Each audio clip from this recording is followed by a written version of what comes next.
men have difficulty with women who are completely out of control. But who women have should control difficulty. women?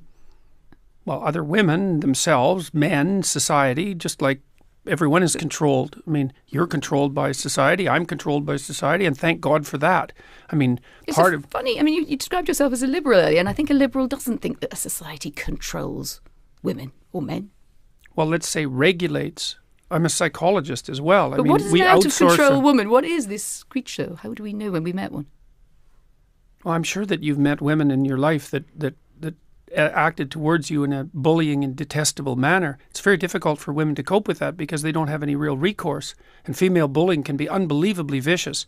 And usually that takes the shape of reputation destruction, innuendo, and gossip. It's well documented. It's very difficult to defend. No, men do it too, but men no. But the patterns, disproportionately women, in your view, or not? Sorry. Yes, disproportionately women. That's what the data indicate. I mean, if but men where are... is the data on innuendo and gossip? Well, it's among antisocial behavior among adolescents. It's a well-documented field. So because people look at aggressive and antisocial behavior in women and in men. And in women, it tends to take the expression of innuendo, gossip, and reputation destruction. And in men, it tends to take the form of outright physical aggression. There's a whole literature on that. It's not a surprise to anyone. This has been known for 30 years. I mean, the rates of antisocial... I think the idea of the female gossip probably predates 30 years. Well, it does. By a long time, but that doesn't doesn't make it gospel, but really, people does it? No, it doesn't. But people have looked at how women express... Look, women have to express aggression somehow unless you're willing to say that they're not aggressive. They tend not to do it physically, not to the degree men do, so they use other channels. And what other channels are there other than physical aggression if you're going to be aggressive? Well, you go after people verbally. You go after them with innuendo and gossip and reputation destruction. And that's how it works. And just to be clear, that you think that's predominantly a female modus operandi? It isn't that I think that. Well, it's that the clinical literature indicates that.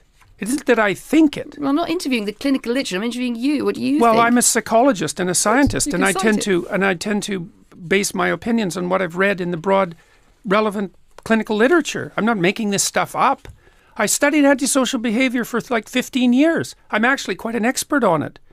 Women manifest aggression towards themselves and to others, but they don't use lethal force. They don't use physical force the same way men do. So they have to do it some other way. Why do they have to do something some other way? Because you can take your Hobbesian war against, so you're basically a Hobbesian. Life is war of all against all. Half and half. Half Hobbes, half Rousseau. That's why I'm not an ideologue.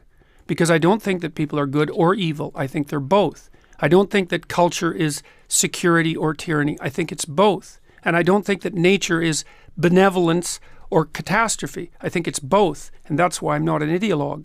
I need you to cite rule now because I've got 28 bits of paper here, but I'm just going to carry on in the meantime because we're getting towards the end and nicely warmed up.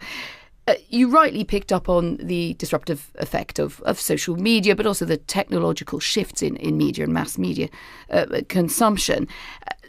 My argument was that this might be, leading to a polarisation. That people like you who are immensely successful within this milieu, also driving your book sales. You just as I'm talking to you, hit the top of the Amazon list here in the UK.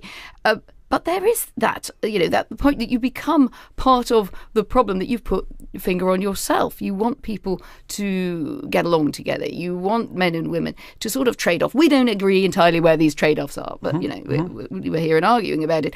And yet at the same time, you succeed most when you say something very provocative that goes viral. You think you're sort of trapped in a paradox. I don't think that's when I succeed most.